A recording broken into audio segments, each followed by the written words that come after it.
Kosovës, të cilët e din kontributin e SHBA-s. Pra, po dhu që nëse nuk shkojmë në zgjedhje, edhe nëse pa hirin ndodh që merr një ftesë për me negociu edhe me u marrë vesh për president ose për qeveri, në majet të agjendës e keni gazin, atë kuptova drejt?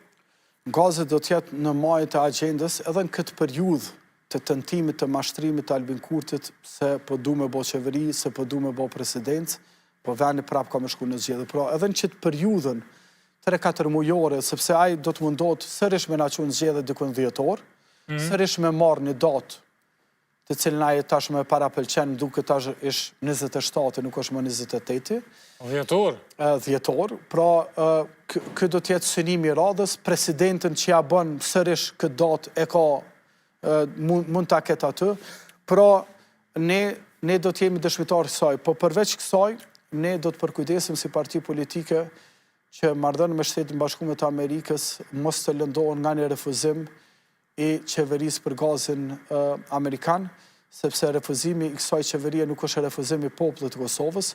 Ju e keni pa që këto zgjedhje 1.3 milion votuese kanë refuzu Albin Kurtin, prandaj nuk ka as legitimitet e as legalitet me refuzu gazin amerikan në asnjë formë. Kreta fatet kanë mu konsumu në maksimum, ka mu zvarrit certifikimi, rinumrimi, konstituimi, votimi, për me mri deri në 10 orë, qështu edhe ma ne më shumë zjedhe vrapë? Qështu patën që ditë edhe në 2025, kur kemi thonë njëjtën gjë Leart, kam qenë një studio tjetër, një kolegë, unë që më ka shudita, që më ka pysë, të ma dha datën. E njëjta pyetje, e njëjta habi, edhe bile atër ka thonë që edhe s'është e mundur, po na kemi po që është e mundur, në këtë vend është gjithçka është e mundur, sepse çka do që bën Zoti Kurti, e bën duke shkel kushtetutën, duke shkel ligjet, sepse kushtetuta nuk e dhimbet. Edhe, unë mendoj që këtë kjo krize ka dhe një qëllim tjetër. Qëllimi është me lodhë qatë shumë gjykatën kushtetuese, me bo qatë shumë paqavër këtë kushtetut të cilën e kemi ndërtu me mund dhe me sakrificë, sa që ajo më bo disi edhe e pavlefshme.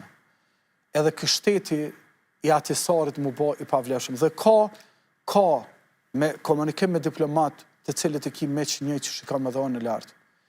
Ka, si me thonë, rrëfime serioze, edhe në korin diplomatik, që ata kanë fillu më shqetsu për një mend që kë njeri mundet me përmbys këtë rend kushtetus të cilën na jemi mësu me pas, prej komuniteteve, prej drejta të komuniteteve edhe deri të pjesa tjetër e kushtetutës, dhe për këtë ju këshilloj të merr një fjalimin e Albin Kurtit për vjetorin e pavarësisë Republikës Kosovës në kuvend, analizon e mirë, njeri ka thonë me gojtë vetë.